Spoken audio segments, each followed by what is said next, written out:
நான் எந்த இடத்தில் பேசுகின்ற போதும் நான் கூறுகின்ற விடயம், அதாவது உலகத்தில் எத்தனையோ வகையான தான கர்மங்கள் இருக்கின்றது.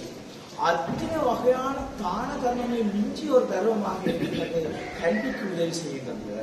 அந்த கல்விக்காக இந்த உதவி செய்கின்ற தர்மத்தை அதாவது கல்விக்கு கை கொடுப்போம் என்ற அமைப்பின் ஊடாக உங்களுக்கு தங்கேஸ்வரன் அனுஷா குடும்பத்தினர் இன்றைய கருத்தரங்கினை செய்வதற்கு உதவி புரிந்திருக்கின்றார். எனவே அந்த வகையில் அவர்களுக்கு எங்களுடைய மனமார்ந்த நன்றிகளை நான் தெரிவித்துக் கொள்கிறேன்.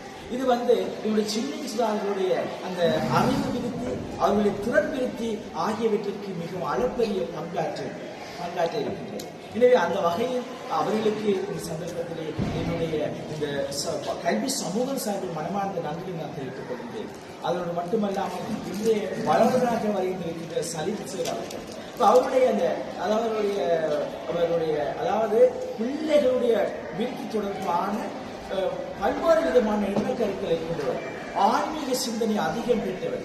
பிள்ளைகளுடைய விருத்தியிலே ஆன்மீகத்தின் ஊடாக பிள்ளைகளுடைய இருக்கின்ற திறன்களை விருத்தி செய்ய வேண்டும் என்ற இலக்கோடு அவருடைய அதாவது விரிவுரைகள் அமைய பெற்றிருக்கும். அந்த துணைக்கு ஏற்ற விதமாக அந்த தன்னுடைய விரிவுரையை கொண்டு செல்வார். அந்த வகையில் அவருடைய என்னுடைய கருப்பொருளாக இருக்கின்ற விடயத்தை நாங்கள் இங்கே பார்க்கின்ற போது முன்பதி ஆசிரியர் வாழ்க்கை விருத்தி செயற்பாடு, முன்பதி கல்வி அபிவிருத்தி, முன்பதி சுகாதார அபிவிருத்தி, ரெண்டு தொழிற்பொருள், அதாவது கல்வி அபிவிருத்தி, சுகாதார அபிவிருத்தி என்கின்ற இந்த ரீதியிலே இந்த கருத்தரங்கு அமைய பெற்றிருக்கின்றது.